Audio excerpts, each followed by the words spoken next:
And that debris may have come from the number 63 car of Jimmy Henderson, who took an awful hard hit in turn number 1. Take me through it, guys. You see, they got together right there with Jason Jarrett. Car sliding.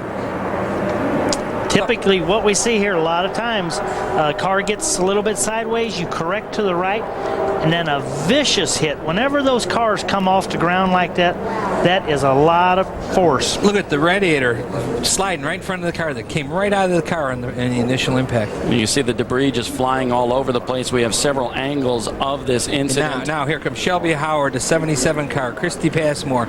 Everybody's got to run. Look at the debris. It's everywhere. Here's a second angle of the crash. Boom. Vicious hit. Very hard hit. And then he comes right across the traffic. Look at that. Almost got hit again. Debris just all over the racetrack. And one more view. This is from Frank Kimmel on board his Advanced Auto Parts Ford. And there was some of that debris.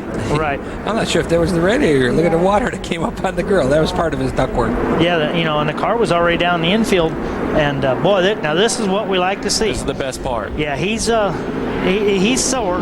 He knows he's at Pocono, and he knows it. Well, he thinks he's at. He thinks he was at Pocono, but he is out, and he's moving, and they're going to help him get to the ambulance, and he is sore. Now, what did Kenny say on commercial break about it? He says, there's one thing about getting in the car and being hurt. Come on, car, go, because I know these guys are coming. Well, it's a matter of time before they chase him down right now. 26 laps here is a long time.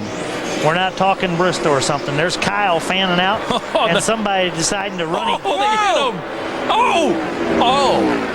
Ron Cox, Kyle Busch get into it on the front stretch right in front of a bunch of cars. Oh, that's Tom Erickson that hit the wall in the first turn in that green and white 38 car. That just didn't look natural, guys. Man, bad break for everybody. Look at it. Erickson, Kyle Busch, Ron Cox. That's the problem when you have a fast car coming through the field like that.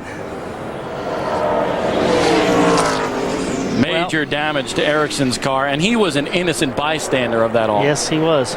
He had a good run here yesterday, a good run at Lake Erie a couple weeks ago. Tom Erickson in that Chevrolet.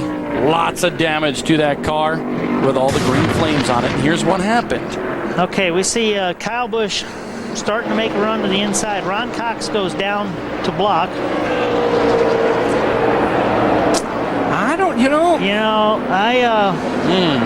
It looked different the first time from the front. And before I say too much, I'd really want to get maybe another look at that. Here we see Kyle cut to now the Ron inside. Cox definitely runs him down to the bottom. Did Kyle get mad there? No, I don't know.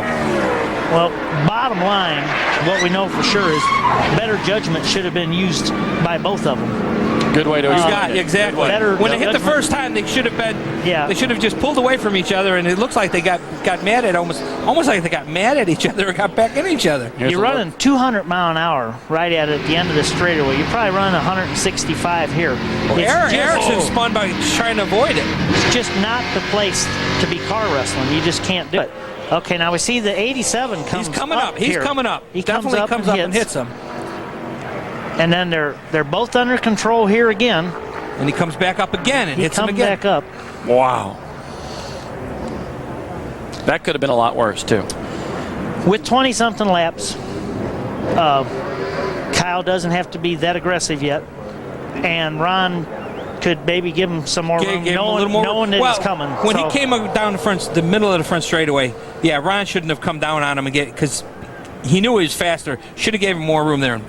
Billy Venturini just gets through that too. And a tough break for Ron Cox, who was 7th in points. Man, that 23 car with a lot of damage on it. As you can see, the crew trying to pull out the fenders and go to work and maybe get him back out on the racetrack. But who knows? A big one here takes out one of the contenders, Kyle Busch.